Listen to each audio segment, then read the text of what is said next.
रंजना कभी ब्रश नहीं करती थी। उसे कितनी बार उसके माँ बाप ने डांटा, लेकिन उसका कोई असर उस पर होता ही नहीं था, जिस कारण से उसके दांत पीले पीले हो जाते हैं। शादी के बाद अरे बहू, वैसे तो तुझ में कोई कमी नहीं है, पर तेरे दांत इतने पीले कैसे हैं बेटा? कैसे मतलब? कोई सर्जरी थोड़ी ना कराई है। वो तो क्या नाम, मैं ब्रश नहीं करती थी तो पीले हो गए। अब क्या करूं? आप कहें तो लाल करवा लूं या फिर काले? यार ये क्या है, क्यों माँ से लड़ रही हो? लड़ रही हूँ? अरे मैं लड़ रही हूँ या ये बोल रही है कि दांत पीले हैं, पीले। अरे तपस्या थोड़ी ना की है इन्हें पीले करने के लिए। बकायदा ब्रश नहीं किया है 20 साल तक, तब जाकर। छी, कैसी बात कर रही हो? ये उस वक्त तो पीले नहीं थे जब हम लोग तुम्हें देखने आए थे। अरे तब साफ करवा लिया होगा डेंटिस्ट के पास जाकर। अब देखो कैसे पीले पीले लग रहे हैं। रंजना सास की तरफ गुस्से से देखती है। फिर शुरू हो गई पीले पीले पीले। अरे पीले तो तब भी थे जब मेरे हाथ का रसगुल्ला उड़ा उड़ा कर खा रही थी और बोल रही थी, लड़की नहीं गुणों का खजाना दे रहे भाई साहब आप। खैर, अब वो लोग करते भी तो क्या करते, पीले दांत वाली बहू पल्ले पड़ी थी तो झेलना तो था ही। एक दिन कीर्तन में रंजना गाना गा रही थी। अरे कमला बहन, माँ का द्वार है, यहाँ तो सब शुद्ध होकर आते हैं, फिर अपनी बहू को ब्रश भी नहीं करवाती तुम। दूर से पीले पीले दांत भक्ति में बाधा उत्पन्न कर रहे हैं। अरे कोई 2 साल के बच्चे थोड़ी ना लेकर आई हूँ मैं बहू बनाकर। अच्छी खासी लड़की है, अरे कैसे करवाऊं ब्रश? ये तो उसे खुद करना चाहिए ना। अब माँ बाप तो इसके जैसे तैसे निपटा दिए, ये नहीं सोचा कि सास कैसे संभालेगी। सास बहू को लेकर घर आ जाती है, लेकिन सोच लेती है कि अब इसे लेकर कहीं नहीं जाएगी। अगले रोज बहू कहती है, अरे क्या हो गया, मंदिर नहीं जाना क्या? कीर्तन का वक्त हो रहा है। मेरी मधुर वाणी से कान्हा जी जागते हैं और सोते हैं। आप तो जानती है ना उनकी भक्ति में कितना मन लगता है मेरा। वो क्या है ना, तबीयत ठीक नहीं लग रही है मेरी, आराम करूंगी मैं। तबीयत ठीक नहीं लग रही? अभी तो मिथुन के गाने पर नाच रही थी आप, और अब बोल रही है कि तबीयत ठीक नहीं लग रही। अरे भक्ति में मन लगा लो सासू माँ, ऊपर जाना है, क्या मुंह दिखाओगी आप? हाँ? सास को बहू की बात पर गुस्सा आ जाता है। मैं क्या मुंह दिखाऊंगी, इसकी चिंता तो ना कर, समझी?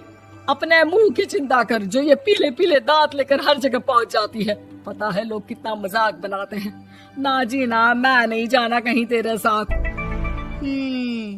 तो ये बात है। कोई ना, मत जाओ, मैं अपने कमरे में ही बैठकर भक्ति कर लूंगी। ऊपर वाला दांत थोड़ी ना देखता है, मन देखता है, भावना देखता है। और अरे बस बस, तू सब कुछ दिखा, बस ये सफेद चमकदार दांत ना दिखाना किसी को, है? जा यहाँ से। बहू को सास की बात का कोई फर्क नहीं पड़ता, वो तो जैसी थी वैसी ही रह जाती है।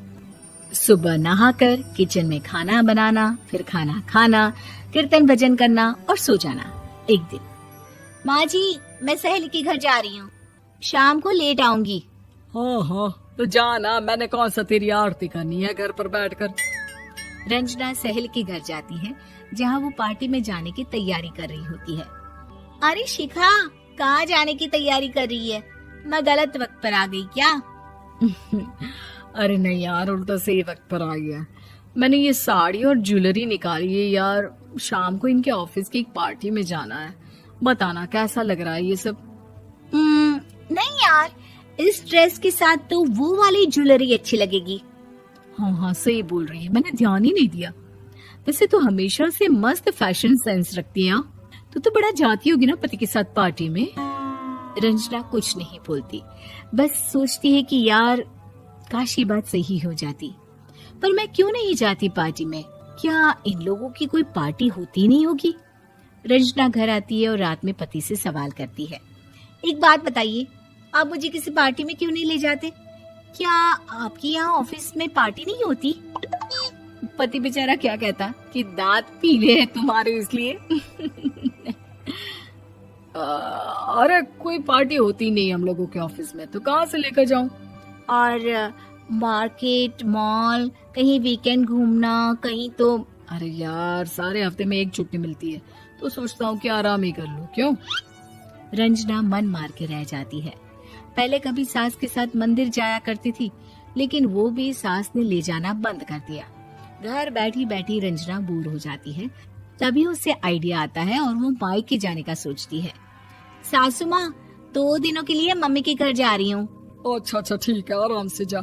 और हाँ, माँ से कुछ अच्छी आदत सीख कर आना कि कैसे शरीर के हर भाग की तरह दांतों की सफाई भी जरूरी होती है, समझी?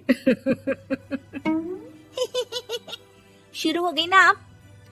वो लोग आपकी तरह नहीं है कि छोटी छोटी बात का बतंगड़ बना दे। उन लोगों के लिए मैं मायने रखती हूँ, ना कि मेरे पीले पीले दांत। रंजना माँ को बिना बताए उन लोगों को सरप्राइज देती है, लेकिन जैसे ही वो दरवाजे पर पहुंचती है, अंदर देखती है कि घर वाले कहीं जा रहे होते हैं। अब माँ, काश रंजना दीदी के दांतों वाली प्रॉब्लम नहीं होती, तो वो भी हम लोगों के साथ चलती ना बुआ जी की बेटी की शादी में। हाँ बेटा, लेकिन अब उसे कौन समझाए कि उसको उसके पीले दांत नहीं दिखते, लेकिन उसके आसपास के लोगों को कितना एम्बैरेसिंग फील कराते हैं। मुझे तो कितनी बार उसके स्कूल की टीचर ने शिकायत की कि उसके साथ कोई लड़की बैठना भी नहीं चाहती, और ना ही कॉलेज में कोई उससे बात करना चाहता था। लेकिन पता नहीं क्यों उसे ये बात समझ में ही नहीं आती। कोई कमी नहीं है उस लड़की में, बस यही कि दांत पीले हैं। वो तो भला हो जीजाजी और उनकी माँ का, जो दीदी को जैसी है वैसे ही रखा हुआ है। रंजना को अपने घर वालों की बात सुनकर बहुत दुख होता है। वो सोचती है कि वो क्या करे, लेकिन फिर वो सीधा डेंटिस्ट के पास जाती है, अपने दांत चमकाती है और कसम खाती है कि वो रोज ब्रश करेगी। अरे क्या हो गया? तुम तो 2 दिनों के लिए गई थी ना। पर कोई ना, अच्छा है, चलो आ गई तो। रंजना सास के सामने आकर खड़ी हो जाती है और पूरी स्माइल करती है, उसके चमकदार दांतों को दिखाती हुई। चले मंदिर। माँ, मुझे माफ कर दीजिए, मैंने आप लोगों को बहुत एम्बैरेसिंग फील करवाया। मैं आज से रोज ब्रश करूंगी।